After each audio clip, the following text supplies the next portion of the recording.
Now, there's a lot more we can say about this, but let me show you. I want to play a video here for you, and this one, please give it your attention for a few moments.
Psychology and atheism.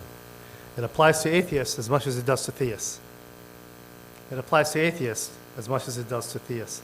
Sigmund Freud wrote that psychoanalysis, which has taught us the intimate connection between the father complex and belief in God, has shown us that a personal God is logically nothing but an exalted father, and daily demonstrates to us how youthful persons lose their religious belief as soon as the authority of the father breaks down. Sigmund Freud recounts a story when he was young that his father was walking down the street in Vienna, I believe it was, and somebody came up to him and said, "You're a dirty Jew, get out of the way," and knocked him down and his hat fell on the floor. Little Freud, watched his father do nothing. And that forever etched in his mind that his father was a weak man. And it changed how he thought of God, he said later on. What this is basically saying is when you lose respect for your father, either by him leaving, abusing you, weak, or even dying, your chance of believing in God or disbelieving in God is greatly heightened. By the way, one of the single best documented evidences in the social sciences is that the lack of a good and authoritative father figure is correlated with the vast majority of the men in prison. Over 90% of these men either report having no or bad relationship with their father. The evidence is overwhelming for it. It is nearly impossible to think about this issue of God in a disinterested, objective, and completely rational way for atheists and theists. We are consumed by our passions and desires in a general statement of fact that this is. But even though we are consumed by our passions, we should not and ought not be controlled by them. Otherwise, we'll be no better than pigs. David Hume, famous atheist in the past, said the following: "We speak not strictly, but philosophically. When we talk of the combat of passion and reason, reason is and ought to be the slave of the passions, and can never pretend to be other than to serve and obey them." So our reasons, we use reason to justify what we want. So we want something, I want a new car, new dress, new man, new girl, whatever. So what I'll do is I'll bring my reasoning to justify it. That seems to be a human trait. And he's saying that reason is just a slave of the passions. Although there's a lot of truth to that, that ought not be the case. Because again, if we continue to follow that path, I will never get out of bed in the morning because it's just too comfortable. And not only that, we'll be slaves to our passions. Now, let me make a point here that's important. Yes, psychology does play a major impact on what we believe about God or don't believe. But ladies and gentlemen, that has nothing whatsoever to do with the hypothesis, does God exist? Whether God exists or not has nothing to do with our beliefs about God. My belief of my father and my background with my mother, or how I was treated or abused or loved, is irrelevant to the statement, God exists. If God does exist, it would exist whether I have psychological issues or not. So The issue is more epistemological that we confuse with ontology, which I'll talk about later. So I don't think this argument that the atheists have used against theists works, because it could be used against atheists too. So I think we should just put it aside. And let's move on. Atheist arguments.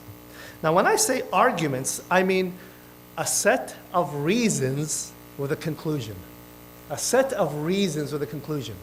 Not, do you want to get in an argument with me? That's not what I'm talking about here. It's not a psychological yelling back and forth of who gets the big last word.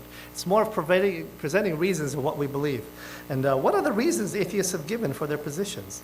There have been many throughout intellectual history. Let's start with the weak ones first. Now, when I say a weak argument, I mean an argument that's not well informed or may contain a logical fallacy of some sort or another. And here they are. I've listed 4 for the interest of time. Number 1, religion is the opposite of reason. Religion or faith is the opposite of reason. Only those who are weak need religion. I'm strong, I don't. This is a caricature, of course. The religions of Judaism, Christianity, Islam, Buddhism are rooted in their scholastic levels in logic and reasoning. They disagree with each other, but they disagree based on that. The whole system of theology requires deep reasoning. G.K. Chesterton wrote that theology is simply that part of religion that requires brains. Theology is simply that part of religion that requires brains. It's easy to pick apart any random non-thinking theist or a believer in God and see how ridiculous he's speaking or talking and say that all believers are like that. I could easily do that about an atheist. Pick up a non-thinking, irrational atheist and think all atheists are that way. I don't think it's a good argument. I think it's unfair, and it's a faulty generalization, and it's a logical fallacy.